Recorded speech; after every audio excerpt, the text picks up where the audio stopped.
ఆయన ఈ సామాజిక విషయాల పట్ల అన్ని విషయాలు అడిగాడు. కులగణన ఏంది, చట్టసభలో రిజర్వేషన్లు ఏంది, బీసీలకు కావాల్సిన స్థితిగతులు ఏంది, మీరు ఏం కోరుకుంటున్నారు, మీరు ఏం మాట్లాడాలనే అంశం మీద అన్ని రాష్ట్రాల ప్రతినిధులతో మాట్లాడిన తర్వాత ఆయన ఒక నిర్ణయానికి వచ్చాడు. మేము చెప్పాం, అయ్యా రాహుల్ గాంధీ గారు, మొదటి నుంచి కాంగ్రెస్ అంటే మండల్ కమిషన్ తొక్కి పెట్టింది. 10 ఏళ్లు తొక్కి తొక్కి తొక్కి మండల్ కమిషన్ తొక్కి పెట్టిన కాంగ్రెస్ ను మేము నమ్ముతలేము, విశ్వసిస్తలేము. మీరు ఏం చేస్తారో మా బీసీలకు భరోసా ఇవ్వండి అంటే ఆయన నవ్విండు. నవ్వితే మేము ఒకటి చెప్పాను వచ్చిరాని హిందీలో, సార్ మేము ఇప్పుడు నెహ్రూ కాంగ్రెస్ చూస్తలేము, రాహుల్ గాంధీ కాంగ్రెస్ చూడాలనుకుంటున్నాం. ఇప్పుడు కావాల్సింది నెహ్రూ కాంగ్రెస్ కాదు, ఈ భారతదేశంలో రాహుల్ కాంగ్రెస్ కావాలని చెప్తే ఆయన చాలా సంతోషపడి, ఇవాళ మీకు ఏం చేస్తే భరోసా వస్తుంది అని అడిగితే, ఫస్ట్ మీరు సమగ్ర కులగణన ఎజెండా మేనిఫెస్టోలో పెట్టాలి, రెండోది మీరు అధికారంలో ఉన్నటువంటి రాష్ట్రాల్లో మొదలు పెట్టాలి, అప్పుడే మిమ్మల్ని నమ్ముతారు తప్ప లేకపోతే బీసీల ఓట్ల కోసమో సీట్ల కోసమో మాట్లాడుతున్నారనే ఒక ఉద్దేశం ఉంటది కదా తప్ప మిమ్మల్ని నమ్మరు అని కుండబద్దలు కొట్టినట్టు చెప్పినాం. అప్పుడు వెంటనే ఆయన విద్యార్థి అనే ఒక ఆయన పిఏ ఉంటాడు, మీరు మాట్లాడండి ఇమీడియట్ గా కర్ణాటక ముఖ్యమంత్రి తోటి, తెలంగాణ ముఖ్యమంత్రి తోటి మీరు మాట్లాడండి, హిమాచల్ ప్రదేశ్ ముఖ్యమంత్రి తోటి, ఫస్ట్ మన రాష్ట్రాలు ఉన్నటువంటి రాష్ట్రాల కులగణన మొదలు పెడదాం, ఆ తర్వాత దేశంలో ఉన్నటువంటి కులగణన గురించి కొట్లాడదామని చెప్పాడు.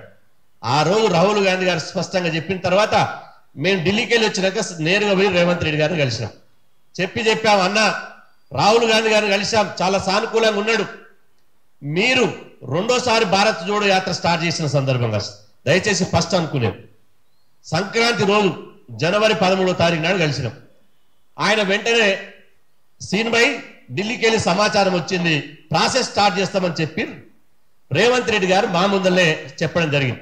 వాస్తవంగా జనవరి 15 సంక్రాంతి అయిపోయిన తర్వాత ఢిల్లీకి వెళ్ళి సమాచారం అందించిన తర్వాత రేవంత్ రెడ్డి గారు ఒక్క వారం కూడా ఆలస్యం చేయకుండా వెంటనే మంత్రివర్గంలో కులగణన చేస్తామని చెప్పి తీర్మానం చేశాడు. వెంటనే మళ్ళీ ఫిబ్రవరిలో కులగణన మీద బడ్జెట్ సమావేశాలు అవుతున్నాయి, అసెంబ్లీ బడ్జెట్ సమావేశాలు అవుతున్నాయి. కులగణన మీద అసెంబ్లీలో తీర్మానం చేయాలనే ఉద్దేశంతో ఇలా క్యాబినెట్ లో తీర్మానం చేసిందని అసెంబ్లీలో కూడా తీర్మానం చేశారు. కానీ టిఆర్ఎస్ వాళ్ళు ఏం చేసేది తెలుసా, చట్టం చేయాలి, తీర్మానం వద్దు అని అన్నారు. మేము వెంటనే బీసీ సంఘాలు చెప్పినాం, అయ్యా రాత్రి ఒక మనిషి రాత్రిని పోయి కత్తి తీసుకొని పొడిచి వాళ్ళు చంపేసి పొద్దుగాల పోయి మళ్ళీ స్నానం చేసి రక్తం మడకలు కడుక్కొని కత్తి పెంట దిబ్బ మీద వాడేసి పోయి దండేసి సంతాపం వ్యక్తం చేసిందట. చంపినోడ్నే పొడిచి చంపినోడ్నే పొద్దుగాల పోయి దండేసి సంతాపం వ్యక్తం చేసినట్టుంది నాయన మీ వైఖరి. ఇవాళ స్థానిక సంస్థల రిజర్వేషన్లు తగ్గించి బీసీలను రాజకీయంగా గొంతు కోసిందే బీఆర్ఎస్ పార్టీ. మీకు మాట్లాడే నైతిక హక్కు లేదు, మీరు చట్టం చేయాల్సినటువంటి అడిగేటువంటి నైతిక హక్కు లేదు అని చెప్పి మేము మాట్లాడడం జరిగింది అసెంబ్లీలో. వారు చట్టం చేస్తారు, అర్థం ఏంటంటే తీర్మానం చేస్తే చట్టానికంటే ఎక్కువ, కానీ చట్టం చేస్తే అంటే వాళ్ళు కులగణన మీద ఓడు కోర్టుకు దేని మీద పోతారు, అసలు చట్టాన్ని సవాల్ చేస్తున్నాడు. కులగణన ఓకే మేము ఉన్నాం, కానీ చట్టమే చట్టబద్ధత లేదు, చేస్తే చట్టంలో లొసుగులు ఉన్నాయని చెప్పి కోర్టు పోయి దాని మీద స్టే తీసుకురావాలని కుట్ర చేసాం. ఆ రోజు మేము ఖండించి అసెంబ్లీలో తీర్మానం చేయించినాం. అసెంబ్లీ తీర్మానం చేయడం మళ్ళీ వెంటబడి జీవో నెంబర్ 26 తిప్పించి 150 కోట్ల బడ్జెట్ కూడా అలాట్ చేసాం. కానీ దురదృష్టం ఏంటంటే పార్లమెంట్ ఎన్నికలకు షెడ్యూల్ వచ్చింది, అది అంతనే ఆగిపోయిన తర్వాత అప్పుడు ఎవరు ఏం చేయలేం, కేంద్ర ఎన్నికల కమిషన్ చేతులకు వెళ్ళిపోయింది పరిపాలన. అది అయిపోయిన తర్వాత మళ్ళీ 2 నెలల తర్వాత మళ్ళీ పార్లమెంట్ ఎన్నికల కోడ్ ఎత్తిపోయింది. అప్పుడు మళ్ళా ముఖ్యమంత్రి గారిని వేం నరేందర్ రెడ్డి గారిని కలిసి, సార్ ఇది మీరు వెంటనే స్టార్ట్ చేయండి, ఎందుకంటే లోకల్ బాడీ ఎన్నికలు వస్తున్నాయి, కొంతమంది మిత్రులు చెప్తున్నారు ఓలో కన్నున్న కబోదులు చూసి కూడా చెప్పలేనటువంటి దుర్మార్గ పరిస్థితి ఉంది. ఇప్పుడు స్టిల్ నౌ మేము వేసినటువంటి బీసీ సంక్షేమ సంఘం నుంచి నేను జాగ్రత్త శ్రీనివాస్ గారు అనే ఒక అధ్యక్షునిగా హైకోర్టులో కేసు వేసినా, మొన్న నడిచింది, నిన్న నడిచింది, ఇప్పుడు కూడా నడిచింది. నాతో పాటు దాసు శ్రవణ్ ఇద్దరం కలిసి చేసినాం. ఇది హైకోర్టులో నడుస్తుంది. నేను అప్పుడే చెప్పిన రేవంత్ రెడ్డి గారికి, అన్న ఇవాళ అయిపోయింది, మీరు వెంటనే వేయండి, మళ్ళీ కోర్టులు ఏం చెప్తాయంటే చాలా రాష్ట్రాల్లో మధ్యప్రదేశ్లో మహారాష్ట్రలో లోకల్ బాడీ ఎన్నికలు అసలు బీసీ రిజర్వేషన్ లేకుండానే లోకల్ బాడీ ఎన్నికలు నిర్వహించండి అని చెప్పి కోర్టులు తీర్పిచ్చినాయి. ఆ ప్రమాణం ఇక్కడ ఉందంటే లేదు సీన్ బై స్టార్ట్ చేద్దాం అని చెప్పాడు. కానీ కొంతమంది శిఖండులు జమ అయిపోయారు.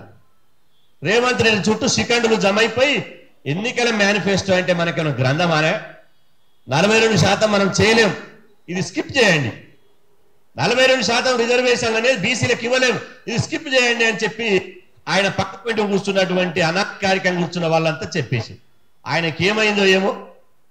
అధికారం రాకముందు వాస్తవంగా ఉంటారు కానీ అధికారం వచ్చినాక బెల్లం చుట్టూ ఈగలినట్టు చాలా మంది ఆలుతుంటారు. అలా తెలివి ఉన్నోడు తెలివి లేనోడు రకరకాల మనుషులు ఆలి ఆయన తప్పుదో పట్టడం మూలంగా పార్లమెంట్ ఎన్నికల కోడ్ అయిపోయి ఇప్పుడు 3 నెలల పైన అవుతుంది. ఆ రోజు పార్లమెంట్ ఎన్నికల కోడ్ నుంచి ఇచ్చిన జీవో ప్రకారం కులగణన స్టార్ట్ చేస్తే ఒక జిఏడి నుంచి కులగణన స్టార్ట్ చేస్తే ఇప్పటి వరకు కులగణన అయిపోతుండే, అదేవిధంగా రిజల్ట్ వస్తుండే, అది అవుతుందా కాదా ఒకటి తేలిపోతుండే. కానీ 3 నెలలు సమయం అంతా వృధా అయిపోయింది.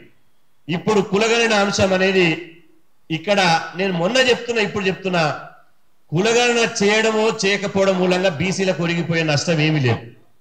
ఇక్కడ రాహుల్ గాంధీకి సంబంధించిన క్రెడిబిలిటీ ఇందులో ఉన్నది.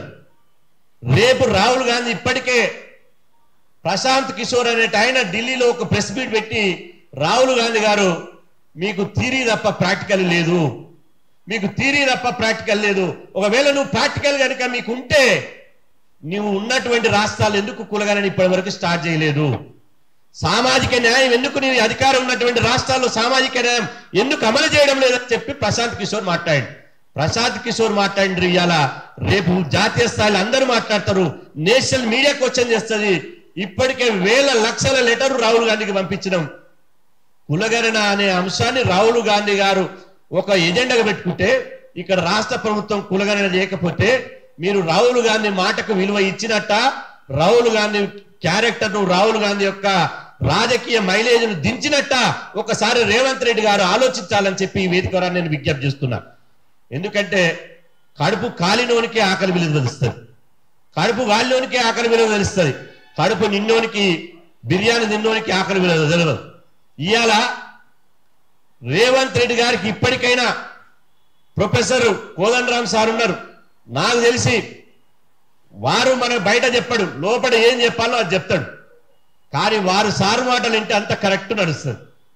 సార్ మాటలు వింటే ఎన్నని చెప్తాడు. సార్ మాత్రం నిరుద్యోగుల విషయాలు చెప్పబట్టే, ఉద్యోగుల విషయాలు చెప్పబట్టే, దిక్కుమొక్కు లేనోళ్ళ విషయాలు చెప్పబట్టే, అదేవిధంగా ఇప్పుడు బీసీల విషయం కూడా చెప్పబట్టే. ఇంకా చెప్పాలంటే సార్కి ఇంకా ప్రమోషన్ రావాలి. సార్ చెప్పాలంటే ఉన్నదానికంటే క్యాబినెట్ లో చర్చించేటువంటి అవకాశం రావాలి.